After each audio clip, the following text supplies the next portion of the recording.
பகுதிக்கு மீண்டும் உங்களை வரவேற்கிறோம். அன்னலட்சுமி அப்படின்றவங்க எழுதியிருக்காங்க சுவாமிஜி.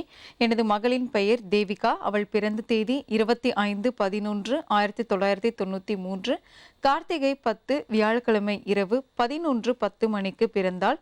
இவளுடைய ஜாதகம் எழுதிய போது ராசி மீனம், நட்சத்திரம் ரேவதி என்று குறிப்பிடப்பட்டிருந்தது. தற்சமயம் வேறு ஜோதிடர் ராசி மேஷம், நட்சத்திரம் அஸ்வினி என்று கூறுகின்றார். எங்களுக்கு எந்த ராசியை எடுத்துக்கொள்வது என்று தெரியவில்லை.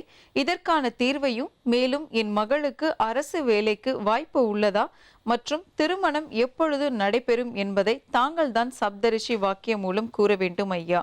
இப்போ அரசு வேலை கிடைக்குமான்றதுக்கான பலன் மற்றும் பரிகாரத்தை பார்த்துடலாம். அப்புறம் நீங்கள் முதல்ல கேட்ட கேள்விக்கு என்ன பதில்னு சொல்லிடுறோம்.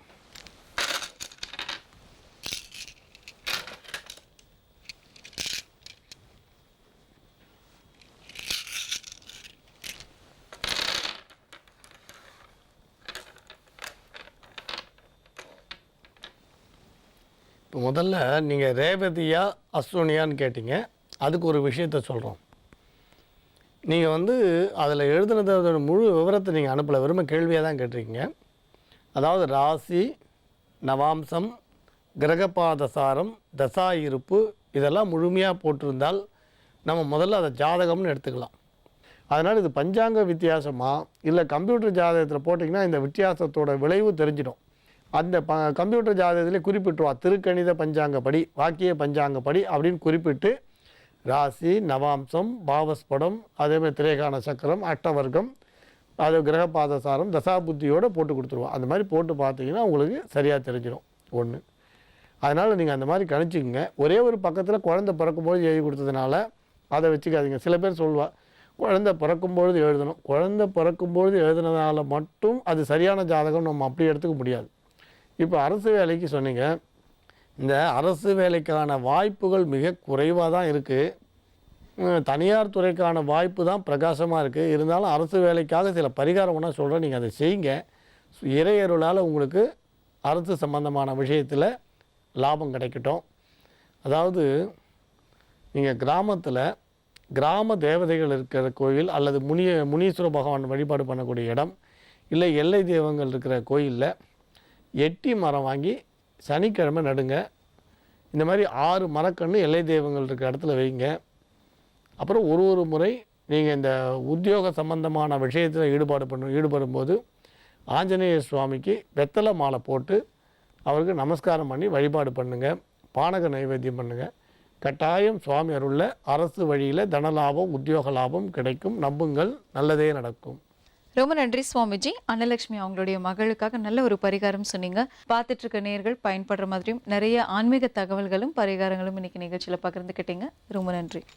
மங்களானி பவந்து. யோக ஆஞ்சநேயர் சக்தி பீடம், அனுமன் உபாசகர், ஜோதிட சிம்மம், திருவல்லிக்கேணி. மேஷ ராசிக்கு இது ஒரு மகிழ்ச்சியான நாள், நன்மைகள் நடைபெறுகின்ற நல்ல நாள், மிகச்சிறப்பான ஒரு யோகமான நாள் என்று சொல்லலாம். ராசிக்கு குரு பார்வை கிடைத்து கொண்டிருக்கிறது. 7ஆம் இடத்திலே குரு அமர்ந்து கொண்டு ராசியை பார்த்து கொண்டிருப்பதால் மிகப்பெரிய நன்மை. ராசிக்கு இரு புறங்களிலும் 2 சுப கிரகங்கள் உச்சம் பெற்றிருப்பது ஒரு சிறப்பு. ராசிக்கு 2ஆம் இடத்திலே சந்திரன் உச்சம், 12ஆம் இடத்திலே சுக்கிரன் உச்சம். ராசிக்கு முன்புறமும் பின்புறமும் சுப கிரகங்கள் உச்ச நிலையிலே இருப்பது ஒரு மிகப்பெரிய யோகம். புகழை கொடுக்கும், செல்வத்தை கொடுக்கும், ஆரோக்கியத்தை கொடுக்கும். இந்த இரு கிரகங்கள் சுப கிரகங்கள் இருபுறமும் உச்சம் பெற்றிருப்பது என்பது ஒரு அற்புதமான ஒரு யோகம். அதில் 2 சுப கிரகம் வளர்பிறையாக இருப்பதால் சந்திரனும் சுப கிரகம், 12ஆம் இடமான மீனத்திலே உச்சம் பெற்றிருக்கின்ற சுக்கிரனும் சுப கிரகம், இருபுறங்களிலும் 2 சுப கிரகங்கள் உச்சம் பெற்றிருப்பது என்பது ஒரு யோகம். ஜனனகால ஜாதகத்திலே இத்தகைய கிரக அமைப்பு இருப்பவர்கள் புகழ் பெற்றவர்களாக இருப்பார்கள். செலிபிரிட்டிஸ் ஜாதகத்திலெல்லாம் அந்த மாதிரி இருக்கும். லக்னத்துக்கு 2 பக்கமும் 2 சுபகிரகம் உச்சமாக இருக்கும். அத்தகைய ஒரு அற்புதமான ஒரு கிரக அமைப்பு ஏற்பட்டு இருப்பதால் நீங்கள் செய்து வரும் தொழிலிலே உங்களுக்கு மிகப்பெரிய ஒரு புகழ், செல்வாக்கு, அந்தஸ்து, அனைவராலும் பாராட்டப்படுதல், புகழப்படுதல் இவையெல்லாம் நடைபெறுகின்ற ஒரு நல்ல நாள். மிகப்பெரிய சாதனைகளை நீங்கள் செய்வீர்கள். நீங்கள் சாதாரணமாக செய்யும் செயல்கள் கூட மற்றவர்கள் கண்ணுக்கு அது சாதனையாக தெரியும். உங்களது தோற்றப்பொலிவு மிகச் சிறப்பாக இருக்கும், ஆரோக்கியம் சிறப்பாக இருக்கும், மனநிலையிலே ஒரு தெளிவும் சந்தோஷமும் ஏற்படும். மகிழ்ச்சியான நல்ல நிகழ்ச்சிகளிலே கலந்து கொள்வீர்கள். உற்றார் உறவினர் நண்பர்கள் சந்திப்பு நிகழும். மாணவ மாணவியரின் கல்வி முன்னேற்றம் வெகு சிறப்பாக இருக்கும். திருமண வயதில் உள்ள இளம் மேஷராசி ஆண் பெண்களுக்கு இப்பொழுது திருமணம் நிச்சயிக்கப்படுகின்ற வாய்ப்பு இருக்கிறது. ஒரு சிலருக்கு வெகு விரைவிலே திருமணம் நடந்துவிடும். ஏனென்றால் குறுகிய காலத்திற்குத்தான் குரு பலன் இருக்கு. வியாழ பகவான் 7ஆம் இடத்திலே இருப்பது மிக குறுகிய காலத்திற்கு. அதிசார கதியிலே கன்னியிலிருந்து துலாமிற்கு வந்து அங்கிருந்து உங்கள் ராசியை 7ஆம் பார்வையாக பார்த்து கொண்டிருக்கும் குரு இப்பொழுது உங்களுக்கு திருமண யோகத்தை அளிக்கக்கூடிய வாய்ப்பு இருக்கிறது. செல்வச் செழிப்பு மிகச் சிறப்பாக இருக்கும். வறுமையிலே இருப்பவர்கள் அதிலிருந்து வெளியே வந்து விடுவார்கள். கடன் தொல்லையோடு இருப்பவர்கள் கடனை அடைத்து விடுவார்கள்.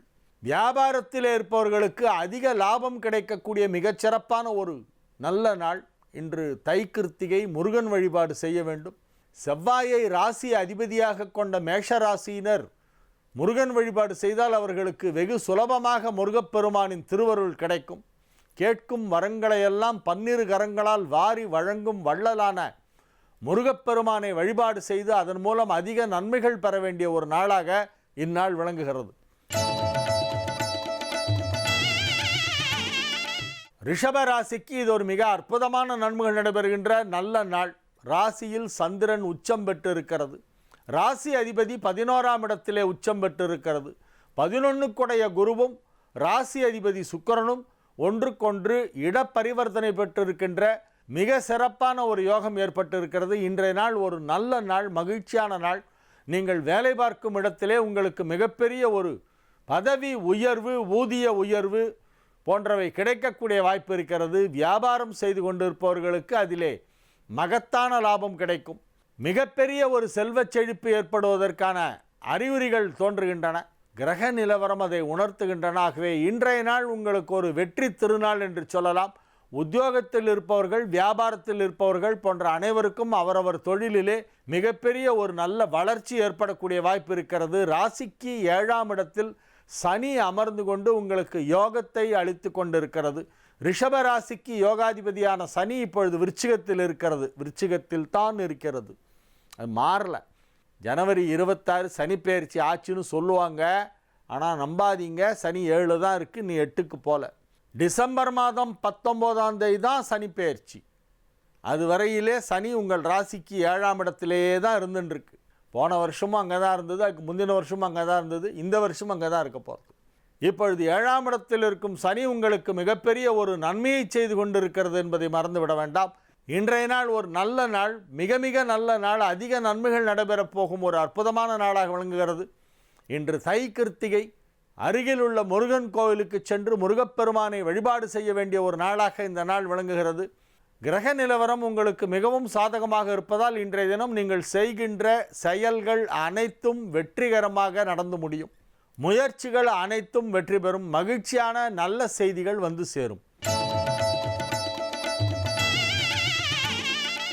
மிதுன ராசிக்கு இது ஒரு மிக அற்புதமான நன்மைகள் நடைபெறும் நல்ல நாளாக விளங்குகிறது. 5 குடைவனும் 10 குடைவனும் பரிவர்த்தனை பெற்றிருப்பதால் பதவி உயர்வு, ஊதிய உயர்வு போன்றவை கிடைக்கும். வியாபாரத்தில் இருப்பவர்களுக்கு அதில் உள்ள இடையூறுகள் முழுமையாக விலகும். அனைத்து விதமான தடைகளும் நீங்கி உங்களது தொழிலை வெகு சிறப்பாக நீங்கள் செய்யக்கூடிய ஒரு சந்தர்ப்பம் உருவாகும்.